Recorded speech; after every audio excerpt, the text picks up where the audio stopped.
लोग अगर शादी दूसरे जात में दूसरे धर्म में करें तो हम लोग जो है जातिवादी कहलाते हैं।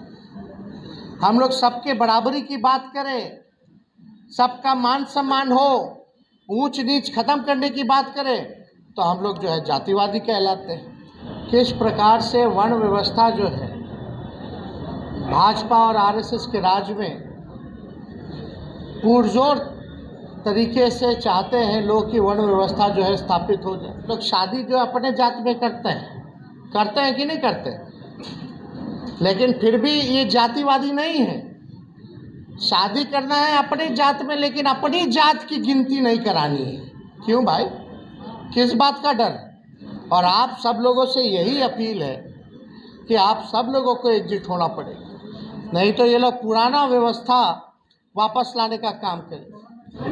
आज का दिन शहादत दिवस के रूप में सब लोग मनाते हैं और शहीद जगदेव बाबूजी ने कहा था कि पहली पीढ़ी जो है वो गोली खाएगी, दूसरी पीढ़ी जो है जेल जाएगी और तीसरी पीढ़ी जो है वो राज करेगी। लगातार वंचित शोषित समाज जो रहा है उनके लिए उन्होंने लगातार संघर्ष किया, बलिदान दिया। सामाजिक न्याय को लाने में, सामाजिक न्याय के बारे में बात करने में उनका पूरा योगदान रहा है। और आज भी शोषित वंचित समाज जो है शहीद जगदेव बाबूजी से प्रेरणा लेता ही नहीं है, बल्कि उनको उनसे शक्ति भी प्राप्त होती है ताकि ऊंच नीच के खिलाफ हम लोग लड़ सकें, संघर्ष कर सकें। और ये कार्यक्रम जो है पार्टी कार्यालय में आयोजित आज किया गया है और इस पर परिचर्चा भी की जाएगी। आज भी देखिए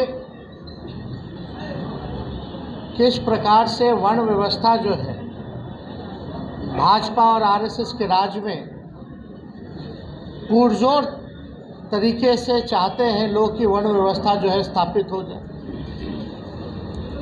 और हम लोग लगातार सामाजिक न्याय के लिए लड़ाई लड़ते रहे, गैर बराबरी के लिए लड़ाई लड़ते रहे, चाहे लालू जी हों, कर्पूरी ठाकुर जी हों, सभी नेता जो है यही चाहते थे कि सभी समाज जो अंतिम पैदान पे खड़ा जो समाज है उसको मुख्यधारा में हम लोग लेकर के आए। और पूरा कोशिश हम लोगों को किया गया दबाने के लिए, बदनाम करने के लिए। अगर हम लोग गैर बराबरी के खिलाफ बोलते हैं तो जातिवादी नाम दिया जाता है।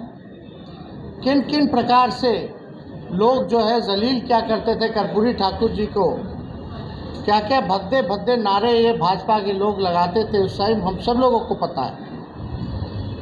लेकिन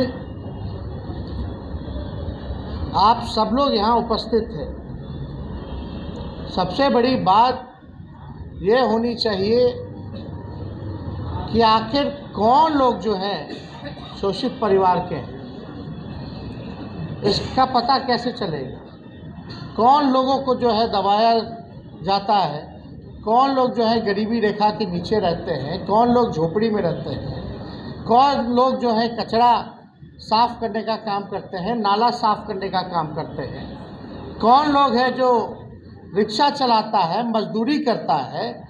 आखिर ऐसे लोगों को चिन्हित करके हम लोग जो हैं इनको मुख्य धारा में लाने का काम करें। तो इसके लिए सबसे ज़रूरी था काम यही कि हम सब लोग जो हैं जातीय जनगणना हम लोग कराएं। भाजपा की सरकार ने पुरजोर विरोध किया, पार्लियामेंट में मना कर दिया गया। इसके बाद जब हम विपक्ष के नेता रहे तब प्रस्ताव हमने रखा था विधानसभा में कि इसको लेकर के प्रधानमंत्री से चल कर के सर्वदलीय, बिहार में जितने दल हैं सब लोग चल कर के मिला जाए प्रधानमंत्री जी से। मुख्यमंत्री के नेतृत्व में, मुख्यमंत्री जी के नेतृत्व में हम लोग गए, अपनी बातों को रखा कि जातीय जनगणना जो है होनी चाहिए। लेकिन प्रधानमंत्री जी ने मना कर दिया। फिर ये हम लोगों ने फैसला किया कि राज्य सरकार अपने खर्चे पर कास्ट बेस्ड सर्वे कराएगी, क्योंकि जातीय जनगणना कराने का अधिकार संविधान में केवल केंद्र सरकार को ही है। तो इसलिए राज्य सरकार ने निर्णय लिया कि जातीय आधारित गणना जो है वो कराई।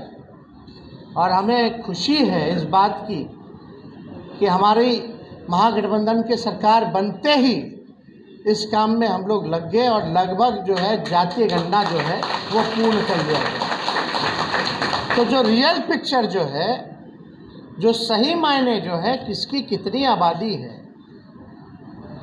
ये सबके सामने आएगा। और ये भी पता चलेगा कि आर्थिक रूप से कौन कमज़ोर है। जब सही में डेटा फैक्ट्स आपके सामने आएगा तो आप उसी हिसाब से उन लोगों के लिए आरक्षण बढ़ाने की बात हो या कोई कल्याणकारी योजना की बात हो, उसी हिसाब से सरकार जो है बजट में अलग से इन सारी चीज़ों का प्रावधान करेगी। तो इससे पिछड़ों का, अति पिछड़ों समाज का काफ़ी लाभ होगा। और पहले से ही आप जान रहे हैं कि आदिवासी भाई, दलित भाइयों की गिनती होती रही और बाकी जो छूटे हुए लोग थे, पिछड़ा, अति पिछड़ा या स्वर्ण समाज के लोग, उनकी गिनती नहीं हो पाती थी। तो अब इसमें ये व्यवस्था की गई है, चाहे हिंदू हो, मुसलमान हो, चाहे कोई हो, चाहे स्वर्ण जाति के हो, चाहे पिछड़े जाति के हो, चाहे अति पिछड़ी जाति के हो, दलित हो, आदिवासी हो, सभी लोगों का जाति आधारित गणना जो है राज्य सरकार ने कराने का काम किया है। अब पता चलेगा कि कौन जाति का लोग जो है गरीब है, कौन जाति का लोग जो है कमज़ोर है, कौन जाति का लोग भूमिहीन है, कौन जाति का लोग जो है कचरा धोता है, कौन जाति का लोग जो है मजदूरी करता है, नाला साफ करता है, एक कमरा में बसर करता है, भीख मांगता है। ये सारा जानकारी जो है प्राप्त हो जाएगा। प्राप्त होने के बाद उन लोगों के लिए जो है हम लोग कल्याणकारी योजना ला करके उसी हिसाब से उनको मुख्य धारा में लाने का हम लोग पुरजोर हमारी सरकार जो है प्रयास कर रही है। लेकिन आप देखिएगा भाजपा आरएसएस के लोग क्या कर रहे हैं। अब हम लोग सर्वे भी करा रहे तो भी उनको आपत्ति है। इधर उधर से कोर्ट में तो किसी को खड़ा करके कराता था विरोध, और अब भारत सरकार के जो सॉलिसिटर जनरल है उनको खड़ा कर दिया गया था, एक एफिडेविट डाल भी दिया गया था खिलाफ में। लेकिन हम लोगों ने हंगामा मिटाया तो दोबारा उनको जो है बदलना पड़ा एफिडेविट। तो साफ तौर पे ये दिखाता है कि चाहे पिछड़ा हो, अति पिछड़ा समाज हो, दलित समाज हो, ये भाजपा के लोग नहीं चाहते हैं इन लोगों को देखना। और हम लोग चाहते हैं कि सभी लोग जो है मुख्य धारा में आए, सब लोगों को मौका मिले, प्रतिनिधित्व का भी मौका मिले। तो इस काम में हम लोग लगे। अब आप देखिएगा, ऊंच नीच की हम लोग बात करें, असमानता, गैर बराबरी की बात करें, गरीबी बेरोजगारी की बात करें, तो हम लोग को जातिवादी ठहरा दिया जाता है। आप बोलिए कोई ऊंच नीच क्यों होना चाहिए? सब लोग बराबर है, सब लोग इंसान का औलाद है, सब लोग इंसान है, सब लोगों को मान सम्मान एक तरीके से मिलना चाहिए, सब लोगों का मान सम्मान होना चाहिए। कुछ लोगों को मंदिर में जाने का प्रवेश है, कुछ लोगों को नहीं है। क्यों भाई?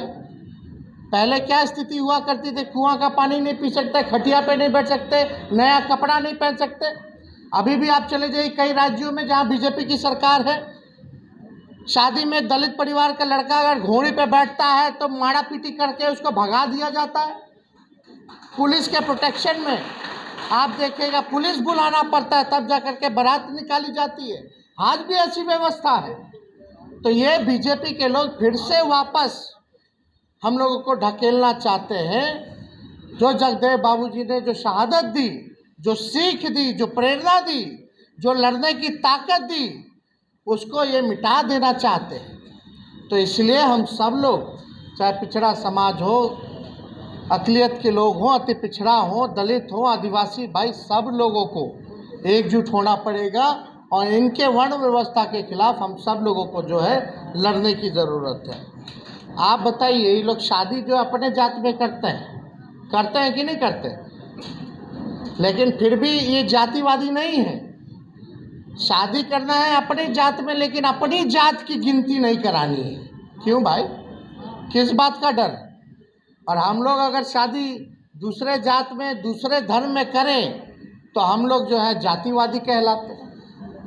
हम लोग सबके बराबरी की बात करें, सबका मान सम्मान हो, ऊंच नीच खत्म करने की बात करें तो हम लोग जो है जातिवादी कहलाते हैं। तो इनके डिज़ाइन को हम लोग सब लोग जो है समझ रहे हैं, जान रहे हैं। और आप सब लोगों से यही अपील है कि आप सब लोगों को एकजुट होना पड़ेगा, नहीं तो ये लोग पुराना व्यवस्था वापस लाने का काम करें।